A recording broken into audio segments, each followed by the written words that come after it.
C'est pas normal. Notre combat, la lutte contre la médiocrité. Une production d'Images d'Hélas. C'est pas normal. C'est pas normal. C'est pas normal. C'est pas normal. Émission pour l'émergence de la RDC. C'est pas normal. Notre combat, la lutte contre la médiocrité. Une production d'Images d'Hélas. C'est pas normal. C'est pas normal. C'est pas normal. Salut très chers amis et bienvenue dans votre émission C'est pas normal, présentée par Junior Mala, la fierté de la presse congolaise. En tout cas, je remercie comme ça toute l'équipe technique de Fast Télévision qui possibilise donc votre émission C'est pas normal. En tout cas, et encore une fois, merci pour notre encouragement Nabino, merci notre message au Bino Boutindara, merci parce que vous êtes avec nous, parce que émission Oyo, et émission Nabino, c'est comme on le dit. Notre but, c'est la lutte contre la médiocrité. C'est-à-dire que je belé salama, dans ciel ouvert, mais au salama, bato pe bazo mona, ba congolais pe bazo lila. Donc tout ça wana pour moi problème ils a kotoyo, tuyi neti awa, tout ça là na masisi. Donc toujours dans la commune de Ngalié Magie arrive. Donc vous aurez les éléments dans cette émission. Alors le sujet de cette émission, mesdames, messieurs, passe les messages aux voisins. Yebisa bango que émission c'est pas normal et c'est bandit. C'est pas normal tout le monde quelque part a réclamé. Tout le monde quelque part a lobaka. Je suis là toujours avec mon accompagnateur de lutte. En tout cas, Souleymane Soulé, un frère. En tout cas, lui, il est à chaque fois avec moi dans cette émission. Il a déjà un visage mon habituel, il faut le dire comme ça. Tozana est au partagé. Thème à l'élu. Voici donc le thème, mesdames, messieurs. Quel est le coût réel du transport en commun dans la ville de Kinshasa? C'est la question qu'on se pose. Quel est le prix réel du transport en commun dans la ville-province de Kinshasa? Oui, bien, ok. Et comment l'élo transport na tongo ils en a pris nango. C'est-à-dire tango na tongo 5 heures, 6 heures et on a pris nango 7 heures. C'est comme à 10 heures, 11 heures pré changer. Donc on m'a dit 7 heures pré changer, 20 heures pour le bâti. Tu as vu que le gouvernement est qui en place va prix, mais cela n'a jamais été respecté, n'est jamais respecté jusqu'au jour d'aujourd'hui, vous le savez. C'est dans ça que tu roules tout temps vous caméra na biso na c'est ça. Hein? Donc voilà, tu peux ça au micro. Congolais, lobby, population peut y déclarer. En tout cas, on va aussi revenir, mesdames, messieurs, avec cet élément de Matadi qui bat l'érosion, qui ruine cette partie de la République de Kinshasa, vous savez. C'est-à-dire dans la ville, cette partie de la République du Congo, mais dans la ville de Kinshasa. Plus précisément dans le quartier Matadi qui bat dans la commune de Mongafula. Donc il y a une érosion, en tout cas, téléspectateurs, c'est très important. Alors, si je parle le même langage avec celui qui est à la régie, Pascal, il va donc devoir nous balancer éléments à Matadi qui bat la érosion. Où ils ont ruiné la population à côté, est-ce qu'il y a des gens qui vont quitter sur place pour entendre un problème? On aura la question dans cette émission. Alors, élément, il y a érosion et Matadi qui bat là, on revient tout juste après.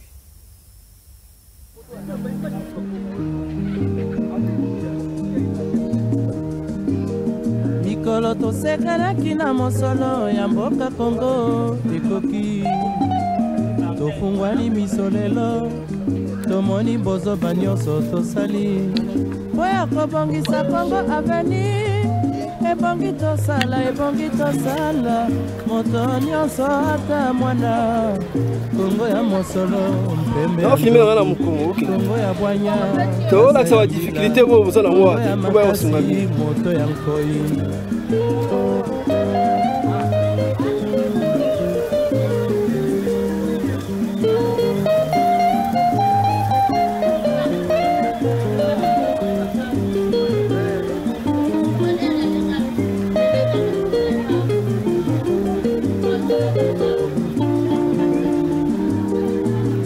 tosekanaki na mosolo ya mboka Kongo ekoki tofungwani miso lelo tomoni bozoba nyonso tosali mpo ya kobongisa Kongo avenir ebongi tosala tebongi tosala moto nyonso ata mwana.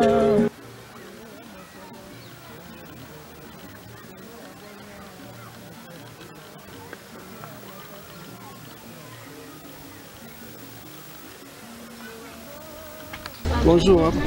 Bonjour papa journaliste. Bon, awa tozali wa précisément. Tozali na commune ya Mongafula, quartier des aveugles. C'est ça na Matadi Kibala, voilà. OK. Mais si ko le teso mali sola libulu bandaki ndenge so betina. Bon, libulu oyo ezalaka te. Ezalaka te, libulu ekoya na mbula yetu ko beta oyo bomi bato ebele awa na décembre awa. Nde libulu oyo eko salema makasi. Bon, tosengi soki bakonzi to bandi na papa président papa Fati basunga biso na libulu oyo ba député national na ba député provincial tozali kosenga na papa Jantini Ngobila bayokela biso mawa na libulu oyo tozokunda yango na ba moyen na biso moko tozokokate tozomo basaki ba moyen ezali muke oya koyokela biso mawa basunga biso na bajite na basaki bapau ba Congo po tozipa mwa libulu po mbula ezoya toyebi te soki tokosuka na yango ndenge nini soki basungi biso te. Merci papa journaliste. OK. Mais bongo sikoyo batu na bino batelima na parlant des députés tout ya biso ya Mongafula. En tout cas ata mutu moko nanu tomoni ete bayaka te. Otozo tukunda libulu na popo moyen na biso moko. Mais oyo tozo koka yango te. Il faut gouvernement provincial ou gouvernement national soki moyen zali basunga biso pona libulu oyo tokunda yango ni fiska ta moto. Et toko ta moto pour sunga biso na moyen de transport. Tozo nyoko ama pona ko Matadi Kibala. Tande ba mama bazo toka ba mai bazo kenda en tout cas eza vraiment passi na biso makasi soki moyen zali en tout cas basunga biso. Ah moto ko makate. Ah biso moto ko makate. Moto suka ka likolo.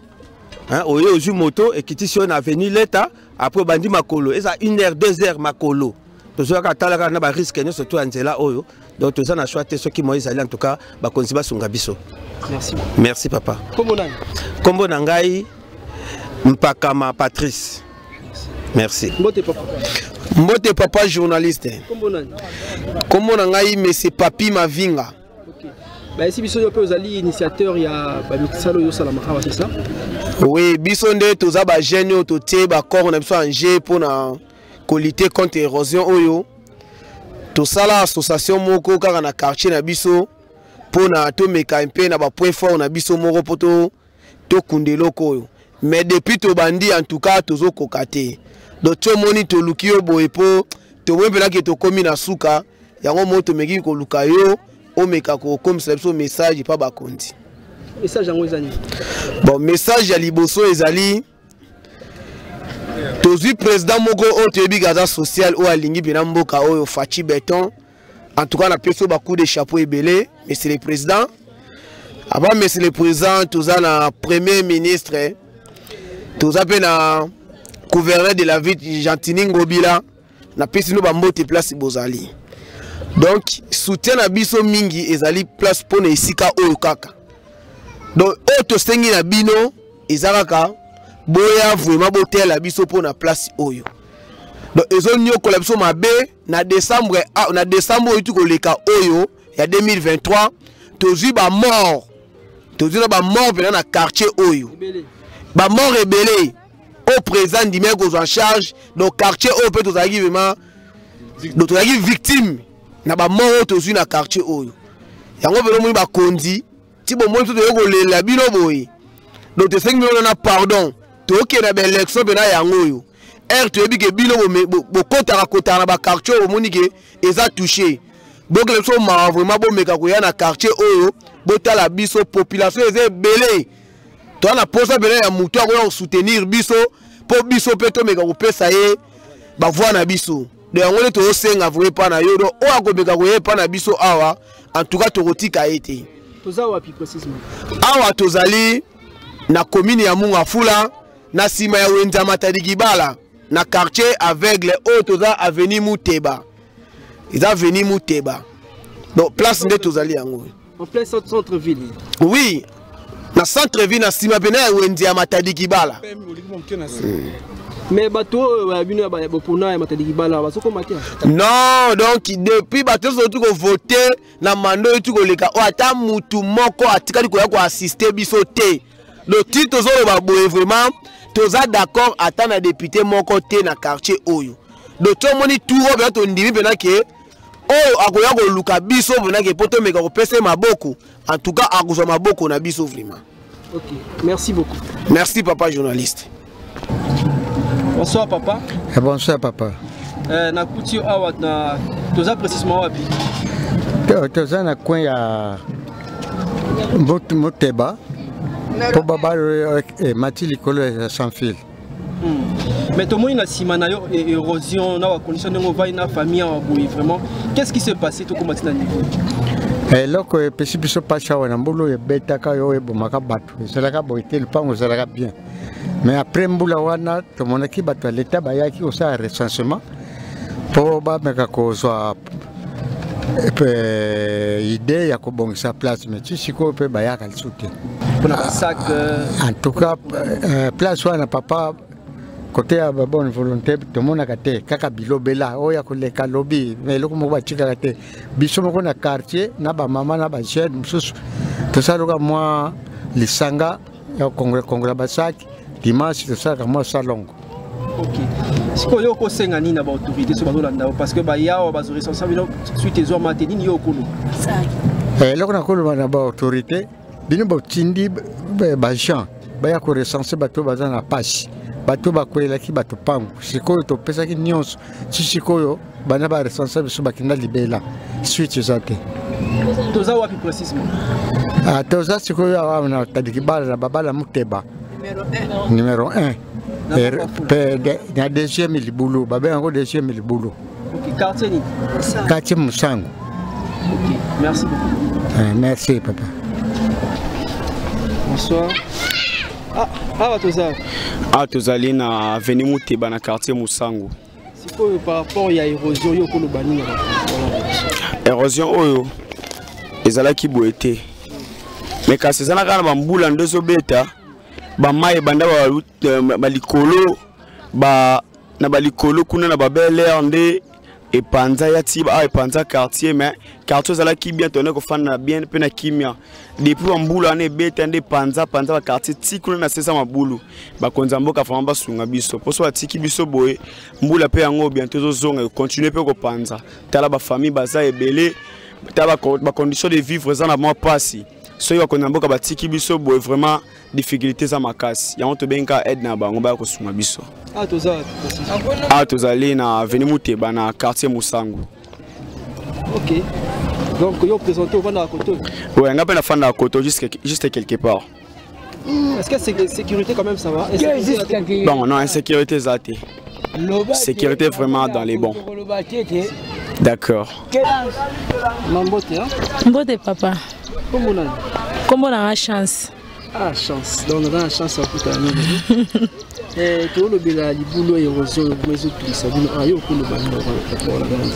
Bon, elo na ko lobaka na libulu oyo tala libulu oyo bomaki bato ebele bakufi na libulu oyo toza na posa teke bayila biso baloso bapolo to biloko kolia to mbongo susi na biso eza bayila biso nde basaki pona okunda libulu na bapa po to sa musala o po biso pe to za bien po via ko futa to ko kalisu te. Mais bino awa bozana ba député ba député on ya biso ba belela ba roya bo to mona bango te basuka ka bisika ba kenda osukela vraiment to mona biso ba député ba kota te to mona bango te. Tout ça toza na monga fula na Matadi Kibala. Quand Matadi Kibala na quartier Mosantu Mosangu na quartier ni Mosangu. OK. En tout cas, tous les gens, vous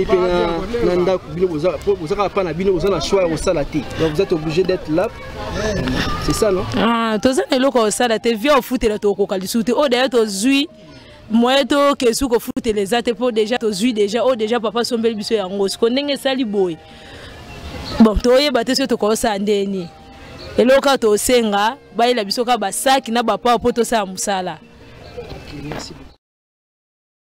Là, monsieur, après cet élément, en tout cas, il y a érosion. Namatadi Kibala. Namatadi Kibala, on a salué mon ami d'enfance. Hein? Mon ami d'enfance, Jires des Papes. Jires des Papes, Coco des Papes, toute la famille des Papes. Je vous salue en direct de cette émission. En tout cas, nos comètes, Boyoki, Bandekone, Balobi, Nenge Baleli, Mbela Nabango. Mais on m'a fait signe que Ezana Moutumo a salé Tourkuna. C'est-à-dire, vous devez postuler, que député, à Salai Tourkuna, on me fait comprendre que tant au diffuseur qui a Salai Tour, donc Bazol en a même en direct. Donc voilà, rôle la biso yangoyo. Aux alliés, partout aux alliés, au moins problème, situation où ils ont normal, peu importe le sujet, le numéro n'a pas affiché, Benga biso, Loba, Kofinga Mutute, Koloba Mabete, mais Bimisa où ils ont normal, que papa, Talabiso Mamtomuna Awa, c'est pas normal. Le numéro est affiché. Vous avez le numéro, il y a message Ezali, SMS, il y a les colos et appels. Donc c'est les 081 46 99 958. Vous nous appelez en direct. Loba, Baloba Moni Moyibi Belela. Avant mon gongo Kauka. C'est-à-dire que dénoncer côté Ozali que papa biso a boye et ça normalité. Mais sujet na biso ya le coût réel, il y a transport na ville à Kinshasa.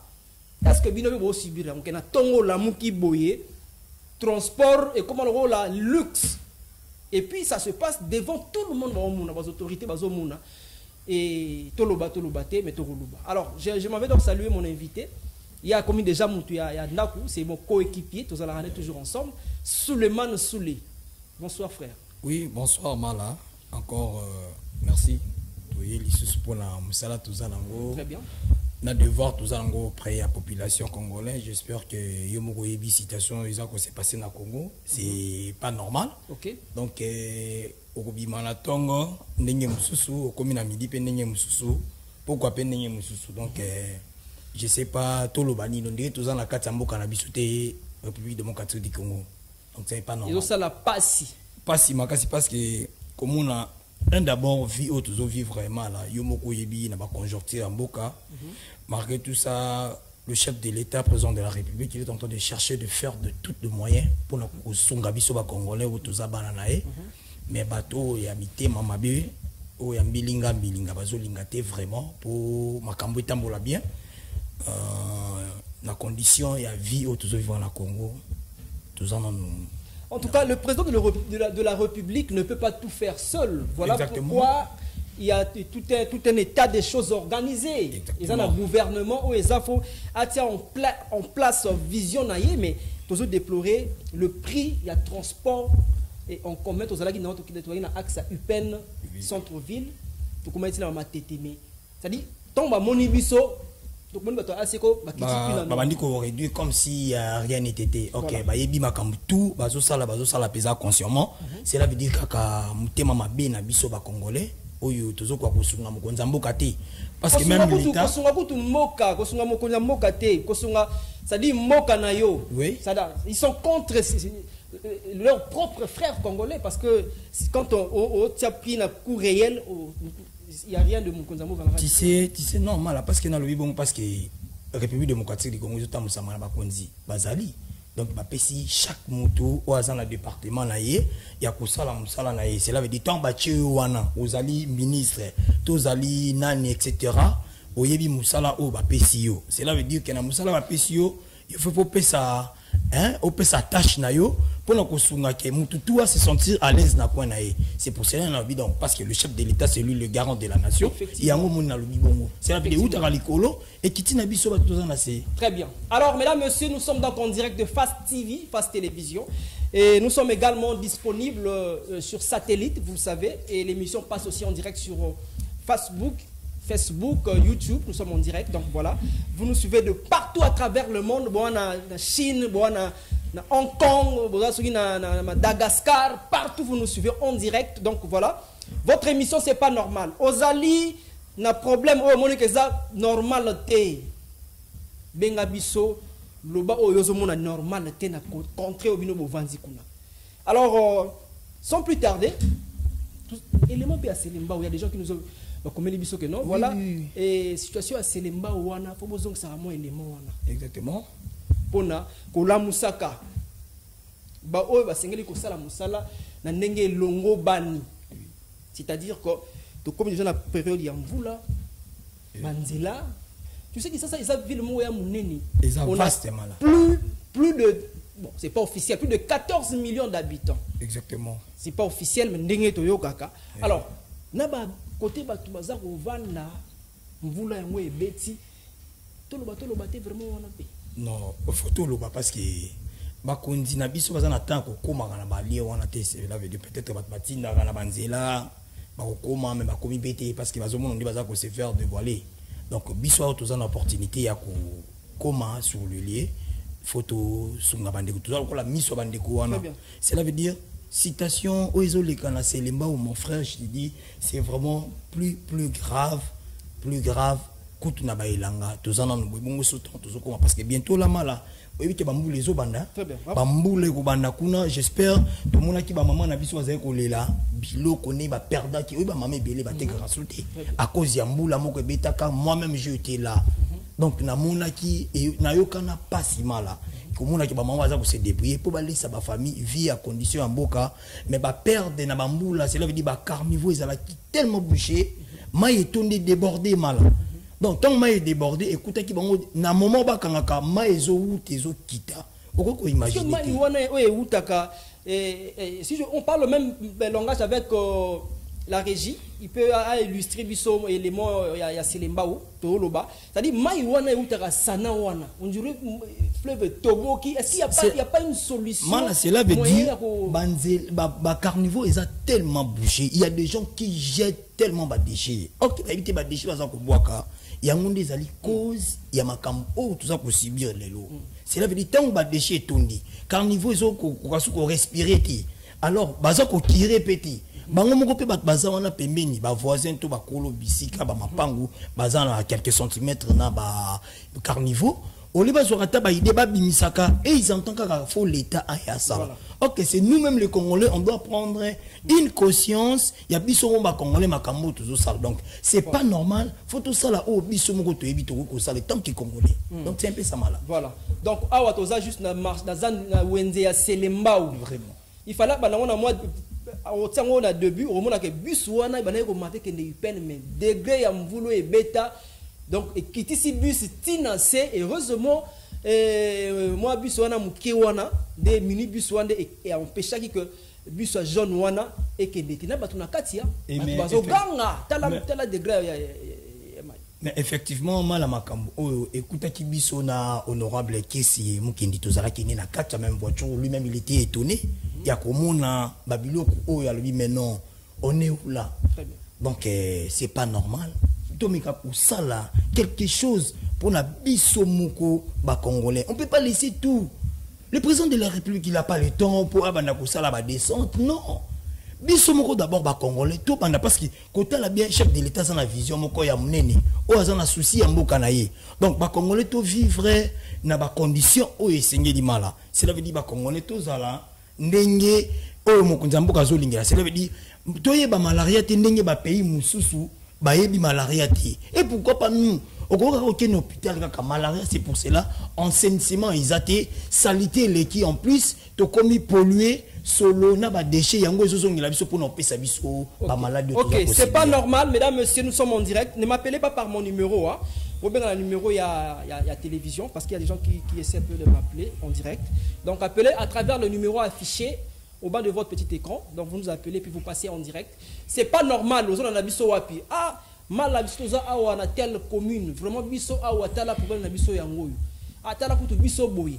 Alors très rapidement, c'est selon moi élément on a ya nani ya Selemba ou wana mobimba. On va il est temps pour nous il y a Ozomo gorgé, il y a Maï. Voilà. C'est pas normal. Mbokango mokengeli koyi Mbokango mokengeli lepa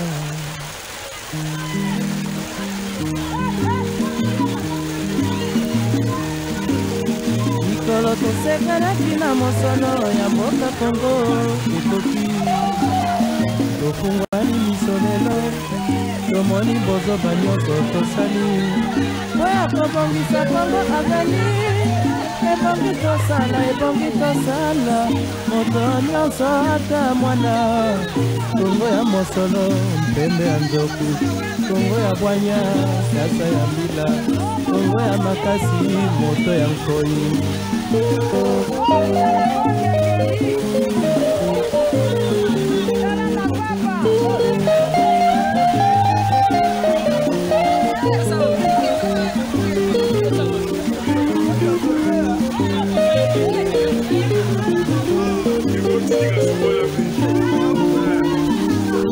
mikolo tosekanaki na mosolo ya mboka kongo tokungani mosolelo tomoni bozoba nyonso tosali oyo kobongisa kongo azali ebongi tosala moto nyonso ata mwana kongo ya mosolo mpembe ya nzoku kongo ya bwanya nkasa ya mbila kongo ya makasi moto ya nkoi kongo nde mboka kongo mboka ya bankoko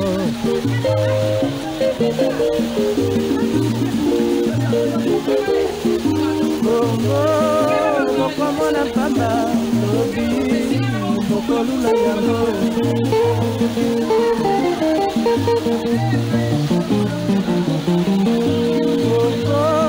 kongo ya Afrika kongo mboka ya kitoko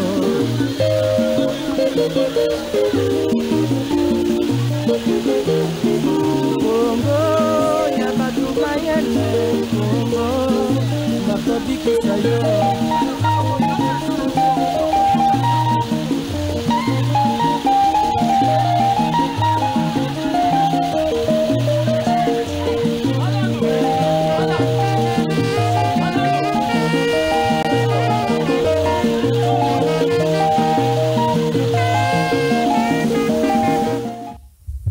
De retour, mesdames, messieurs, après les mots, binomo bomoni, dans biso rôle na biso yango yo, to kitara na terrain, to zuba image, to meme libino. Alors, to kene rapidement na sujet à l'élo, le coût réel, il y a transport dans la ville à Kinshasa, et comment presque luxe, to zali na ona, to kitari na terrain, to zui et réaction à la population, au balobi au bazaki na, et puis ba chauffeur pe, il y a ba mituka, il y a ba bus, parce que généralement na bango.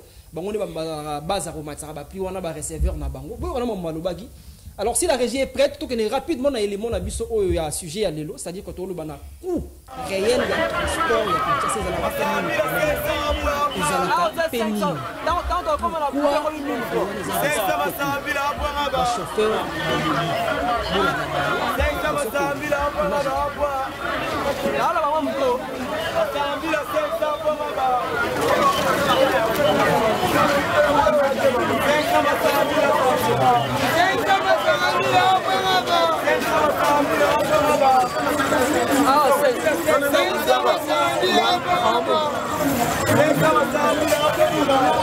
Moto chef. Bon, on a un chauffeur à boulevard, on a un chauffeur à Zando, à Kassel, on a boula à Nzelao.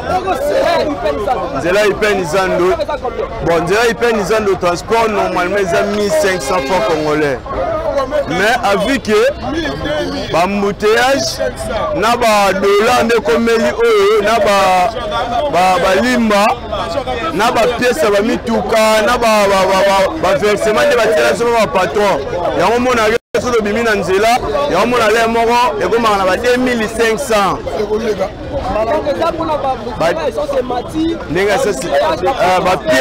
Pièce mituka, n'a pas versement le patron, la mission va mater la bisongo, net camion pour 140 000.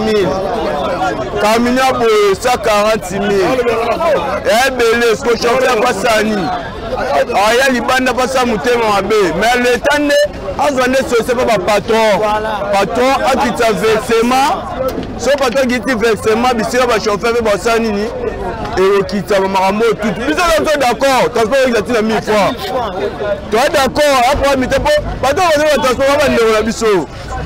bafite na biso te mais bapatani batezo baversement basa 40 000 badege maintenant ça transport Kisasa donc vomena nyola bakongolais na ba 2500 na ba 3000 donc mango pe ipeni zandu poni ni bapato ba mitemo mabe carburant pe mitemo mabe dollar pe mitemo mabe donné to ba 3000 ba 2500 et faut de ba chauffeur te bon la chauffeur na bula na kitabe makolo na matika mais nabi que président monsieur moi ça m'a bien chef de l'état ya Fachi nabi on solution normale pour yende bena jikin donc charge na biso bena moi na poto aye donc yende marambo ça y est pena dans le président soute allo bagani ngazo lo bara asala gani ngasala donc on a fait la chaîne ndebo ça bena marambo bonde bien ouais c'est pas normal donc c'est pas normal libanga toujours correct. C'est pas normal. Notre combat, la lutte contre la médiocrité. Bonjour, papa Nangaï. C'est bon. Bon, alors, encore là-bas, il y a un chauffeur. Il y a un chauffeur permis de faire la peine. Il y a un chauffeur qui a eu pendant 19 ans. La boule à la base de la base quand tu as un temps à mon amoké, on a un âge, on a pas de transport, échelon qui est comme puis à l'Ukonobo. Parce qu'on a mis et Mati Poani, Moutunia, ça comme na posa à son Mamoutuka. Et là, moi, la bébé a posé à son Mamoutuka. Il y a un moment que Matisi, transport, embouteillage, l'équipe, et Mati pour carburant au matin. En plus, dit qu'à charge, n'a pas pour les Libanga. Donc, et Mati pour l'embouteillage, en plus, parce qu'on a un dollar et combien chelon. Il y a un moment où Mati, mais sauf que c'est quitta, pour vous avez ma suite, et quitta pour, lui c'est peut-être quitta. Kalazaki, 1000 francs, mais le lait comme à 1500 francs. C'est que, Mamoutou, on m'a dit 2500, c'est quoi, Nini? C'est ma personne qui t'a donné pour ne pas porter ma biseau. C'est ma qui t'a porté à la bière. En tout cas, papa, on a une vie comme un social pour biseau à chauffeur, tout finir marathon, on a mis un biseau à client. C'est pas normal. Notre combat, la lutte contre la médiocrité.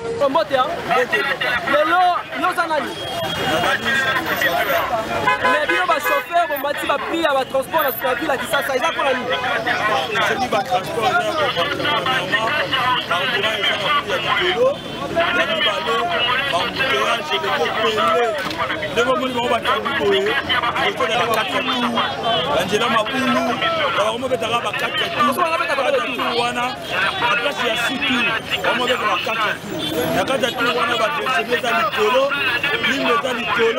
dans ce monde va réserver à tout à la banque on va avoir tout ça la rater du jour donc on peut étudier là il faut que ndaku même si bana bana va passer dans nos salons on va transporter la nicolo donc il faut que partir il faut que la mutuka ya mwana on a transport également nicolo et au conseil de gouvernement la biso ala ne la vraiment va pas tout voir ça et dans le monsieur qui les a besoin par contre il va aller les sika à lui de chez 130 000 dans ta 130 000 gérer un mythe qu'on a fait à obliger voiture là 10 000 nicolo donc on a 140 000 donc le gouvernement on a suivi on a pas patron va gérer le carburant et l'autre aussi mayangwana la versement na bandela on va dire qu'il peine sans de gérer à la raté donc le mouvement on est quand même cher aucun n'a voulu voir un embouteillage nous doit être à la troisième du temps comme ça 40 000 ça va être déjà 4 tours la 4 tours on a besoin d'un bassin 90 000 pas 200 000 parce que le lot quand on avait déjà 4 calcul il y a 4 tours c'est que soit le gars a 200 000 à tout transport on a fait le calcul il y a 200 000 c'est que l'accueil il y a la libre alors il y a des gens à l'eau donc pour un match transport sur un petit cas de tout et puis il y a déjà 260 000 280 000 il y a pas de temps dans le lot c'est la gouvernement et l'autre aussi le gouvernement à l'année là et l'autre il faut pas trop avec ce que c'est dit quartier bango fixe ya versement ya nyonso bika speaker ya 5 ans versement na comme 90 000 na 5 000 voilà ekosala. Alors de retour sur ce plateau, en tout cas mesdames messieurs Boyoki, quel est le coût réel il y a transport en commun à ville à Kinshasa? Parce qu'on a comme l'impression ba chauffeur na ba receveur na bango ba tira ba prix kaka na ndenge na bango tango yela na bango et surtout tango ba komara na arrêt ba moni batu baza ebelé côté ne prix et mataka ça dit tomba lo ba non ce qui est rare et cher son mot sentir dans faut na Kinshasa on dit que non quand c'est rare vraiment quand le transport est rare et tellement cher et puis sur les cas na misu ya ba autorité nyoso et puis on a appris que si ba bureau de bazo na bango ba policier baza wana et bien action ils en a pris au mais bon, il y a des junior mala parce que ceux qui tobi tout en Koloba, c'est la vidéo où il y a déjà les Camerounais les abongo té. Donc il y a zone bimayango, c'est là pour la 2000 francs ou 3000 bah on paye ça état d'argent. Au qui va souffrir bande konayo. Donc comme ça normal. Très bien. Or que l'état y est mon cousin a pris au il a payé ça pour na bat ba fouta. Au yebani, mais c'est comme le moment où ils a qui transport comme il passe, il s'en fout. Au moins la peine à lui qui l'a aux anangoana ils ont musala na bineta lingate yozo lui qui la bana yo mais à bossen qui bande ko bazo ande koni ba congolais triste réalité oui peut-être ça paye un membre père famille na kota qui a foutu transport bongo mais il y a mon normal OK il est payé pour ça il fallait à sanctionner to ko kanga batu wana ko mema bango place e sengeli ko talisa bango ndenge mibeko elobi parce que balobaka mutu moko taza likola mibeko biso nyonso tozana na sia mibeko. Ça veut dire tant que tu déjà mutuana oh on a mon qui a batika qui est à lui c'est normal il est bakangi était il est pas au la même place à télé mi peut on a pas dit à mon kondier boutique ngapa comme ça normal or que c'est pas normal pour makambuzo les kana ville Kinshasa c'est la vie ba kondier faut pas ça là vraiment quelque chose faut vraiment des gens comme ça ceux qui bokangi bango faut vraiment des sanctions à makazi donc des amendes ou ceux qui bakangi ba memie vraiment acquis de droit amende et kozala ke a futa faut sentir que oui on a foutu ça amende pour malasima à répéter en côté donc tant que on a déjà moko bakanga qui est a obanga ba muninga nga bakanga qui a futa qui 1 million de francs congolais musala ne beba ki donc ngala ko ni maté natambola ndenge moko ezo senga parce que mibeko izalaka ibeleti izalaka kamoko ce qui est quoi bisonyo so photo zala na sia mibeko en tout cas le lobby no est important lobby il faut ba sanction izalaka c'est-à-dire que tant ba kangi muntu asale lo wala mais on a comme l'impression ba lo ngo za sans sanction on dirait pas sans suivi parce que to zora biso tout communiquer il y a gouvernement sur la fixation et ba prix il y a le transport en commun mais chose étonnante cela n'a jamais été respecté si les lots donc et comment on normal donc aïe na ewana et peine centre-ville et bandaraire mo en 1500 et comme à 2000 comme à 2500 mais finalement jusqu'à même à 3000 francs bazo comme ça coûte mal là tu sais il y a même pas des jours tu nazali na magasin pour na kozonga ndaku na utaki pour na makambo ya mutualité MJS ndenge tozobunda parce que tous ont la même idée que le chef de l'État ne jamais trahir le Congo on peut jamais trahir notre pays na mona kaka batu bazo et la transport moi je suis rentré dedans na koti même si on a transport 3000 na kiti mala OK on les ba sala ke ba soutenir nga parce que ils ont déjà lutte tozobunda mais batiki ngai malanga moko babia papa soki yo kita na yo et biso to automatique ils ont le chauffeur de receveur baza ko entêter bango alors c'est par là que tozolinga biloko nyonso fo ici là est-ce qu'on peut parler de naïveté pe ya batu quelque part mais c'est ça pas to kota ka boto sani yom to bongisa mokango yango balobaka iloko moko mala tango lobi déjà l'union fait la force bango baza peut-être 5 ou 10 ba accepter loi wana que receveur a lobi 2000 francs na zanga moko na s'est retrouvé je suis nul malade alors que des gens comme ça tant que ça la bongo ba gens des faut pas kanga bakangi mutuka bakangi na receveur na chauffeur parce que tout le monde a même système économique là ça me fait même mal comme on a même ma transport je ne sais pas ce qui ba kondito na ebité na employé mon est-ce que bazo mona be bazo mona non bazo parce que ba yebi bien ba yebi na lobi tango na lobi ba roulage baza na nzela bango baza liso baza bato ba agent à l'état donc bango mona ba acte bongo bango batali ceux qui sont à la base on n'accuse pas mais toujours ba makambo toujours mona et tant que nous les Congolais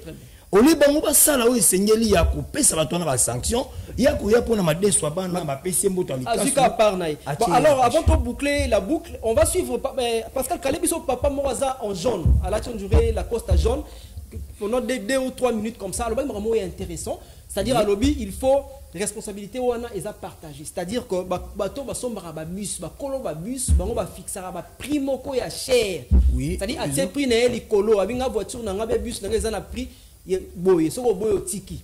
Donc tant le chauffeur par y a na équipage na ye na receveur va obligé ba matza ton parce que pour que ba retirer na ba mona bango ya ba ya ba madesu na bango ya bana et des choses na nzela tout ça fait partie. Mais c'est ça parce que pourquoi ba tozonga rapidement bana na ebandeli banda voilà, on va le suivre avec le vieux à ça le mot est important, on le suit rapidement.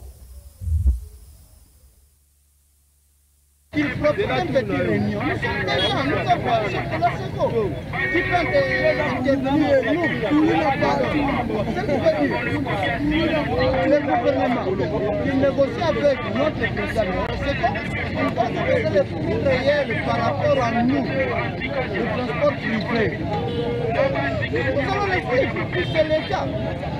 Par rapport à ce qui dit que le gouvernement doit parler avec le propriétaire. Non, c'est moi le problème. Le gouvernement n'a pas un magasin de vente de véhicules. Il vend le véhicule à notre propriétaire pour négocier le prix. Et ensuite, s'il y a une augmentation de prix, c'est sûr qu'au versement donné par le propriétaire. Il y a des taxes qui versent ici 130, 140.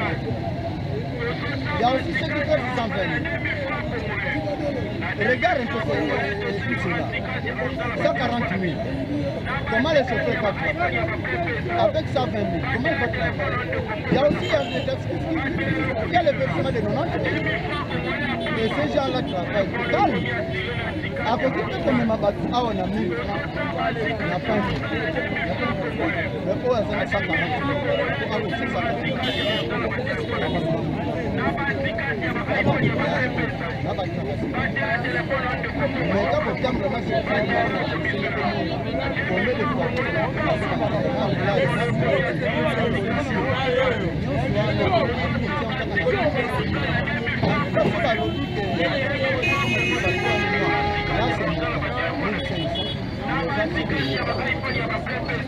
Donc, peine, gare centrale, peine, hôtel de 2000. À part cela, on va tout les activer. Charger le mot à base ça, 2500. Charger ailleurs, c'est le mais d'habitude, c'est pas ça. Quand vous chargez le receveur avec 1500 kg, ailleurs, c'est la première place. C'est pour apprécier.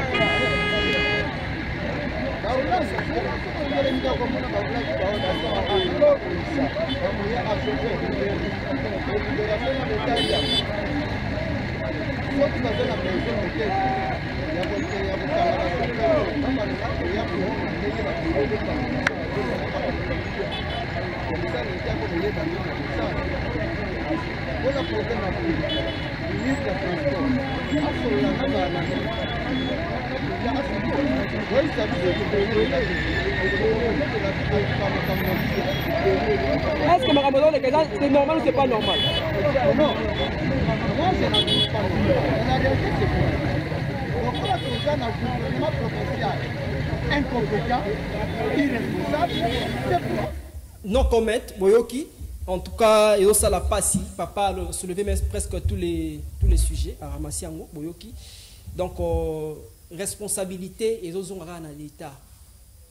Konzi, c'est-à-dire des autorités, on va censé régulariser le secteur Ouana. Et comme il est normal, ce qui n'est pas normal. C'est-à-dire, comme il est normal, Oye Boye, receveur avec son papa. Puis au temps, au boy, au vandi, donc on devient comme moi, des ordres comme si le papa n'est pas là, ou le papa n'a pas la force finalement d'agir. Or, ce n'est pas le cas. Ah oui. Ce n'est pas le cas. Chacun a sa part, n'a responsabilité. C'est ça. Donc on doit aider aussi le chef. de l'État dans ces sens. Parce que la responsabilité salaire exactement. Après tout, retour et ça la ligne. On va dire oui. Il fait rien. Ça de l'autre côté. Il y a des gens qui sont lui, censés faire. Il a mis les gens pour Salam Junior Mala. C'est ça. Nous les jeunes, la mutualité des MJS, on est venu pour soutenir le chef de l'État dans son projet au Azanango. C'est la vie des bisomoko congolais, tous doivent conscience makambo. Parce qu'il y a le diaspora, c'est la vie des baso quand ça cambo mais la réalité ce qui baille, makambo changé, j'ignore je dit. Ah ben il ne faut pas changer parce que jusque-là rien ne change, hein, il faut le dire. Non, Junior, il y a dans l'instance, je te dis mon frère, ce qu'on a commis, parce que il y a transport, mais l'État est en train de financer ces travaux. Il y a dormement côté à Victoire. Ça là qui moi quelques mètres mais pas ces opé sanine ko banana kasavou entre Éthiopie place où on a zo baté pour ça demande quoi Junior OK nzela on a yango ça ba tronçon ya ba tout pour na ba ko salam mon peu malam donc c'est un peu ça biso moko tous soit conscience les Congolais et bon to iba nini tout la conscience et puis chacun se va tirer place salam ça na onengo elongo bani parce que on a comme l'impression que il y a pas le suivi il y a pas le suivi le pays il est dirigé. Ils ont la responsabilité au sein de la suivi à Biloko Wana. Il faut pas comme là. C'est-à-dire il y a un désordre organisé. Chacun fait ce qu'il veut. Ouais. Policiers, routiers, Azana Nzela pour la sala musala te même yeka côté pour na made sur bana.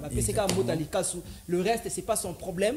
En tout cas, ça crée un désordre. Mesdames, messieurs, nous sommes donc arrivés à la fin de cette émission. En tout cas, nous remercions comme ça toute l'équipe technique de Face Télévision, aussi l'agence Image de l'AS, coordonnée par Monsieur Guy Bassembe, qui est aussi, il faut le dire, parmi les têtes de cette émission. Je vous salue. Eli Lunga, Adonis, les grands moteurs, de l'autre côté, Napesio Mbote, DG Simon, Simon, hein, informatique, parce que yo ali parmi les meilleurs, na Kinshasa, dans maman informatique, Simon Maison, je te salue. Alors, je salue aussi mes enfants, Jenny, Mala, Christina et les autres. Bon, mot de la fin, Zali, t'aimes, tous en attendant ce soir ça là pour la nation, Bandeko va payer sa confiance, tout ça pour Nabango, la mutualité il est là, n'est jamais trahir le Congo, et tous en a même liste dans mon Konzamboka que je passe. Bonsoir papa, Félix Antoine Tshisekedi Chilombo. Donc papa continue la initiative et c'est un peu ça. Bon. Voilà. Nous aussi c'est pas normal, nous on n'a pas de tendance à. Ouais, c'est ça. On est là pour le Congo. On est là pour les Congo. Donc on doit parler pour les Congo comme le défunt Musée Les Pères nous avait laissé ce slogan et ne jamais trahir les Congo. Très bien. Donc j'ai dit un peu bonsoir à mon vieux qui est en Europe, mon père que je l'appelle Papa Djela Massaba, oiseau soutenir. C'est un diaspora. Il y a personne qui m'a makambo konzambo kazo sala liboso ils tantôt plus tôt et je très important. OK. Je passe aussi bonsoir à l'avocat qui est aussi membre aussi avec nous, Maître Tesson Chilenge. Okay, on le salue. Et je donne aussi à Trésor Ngoma qui est aussi avec nous. Merci. Donc salut prochainement. Maître Alexis Ngoma à Brazzaville, merci pour l'habillement. Top élégance à Brazzaville, juste na rampe au Pangoana. Je te dis un grand merci parce que c'est lui qui m'habille. Je suis habillé depuis Brazzaville, voilà.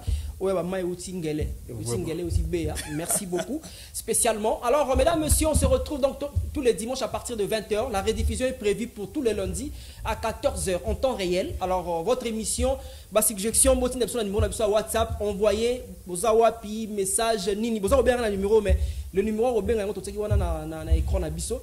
Tout très prochainement avec le même plaisir, tu reconnais sur le terrain, tu as une image, c'est pas normal. Tu as une lutte contre la médiocrité.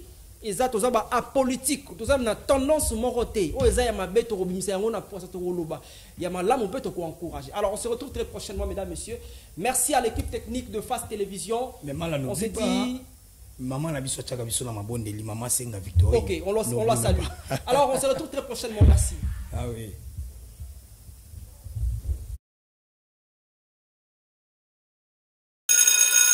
C'est pas normal. Émission pour l'émergence de la RDC.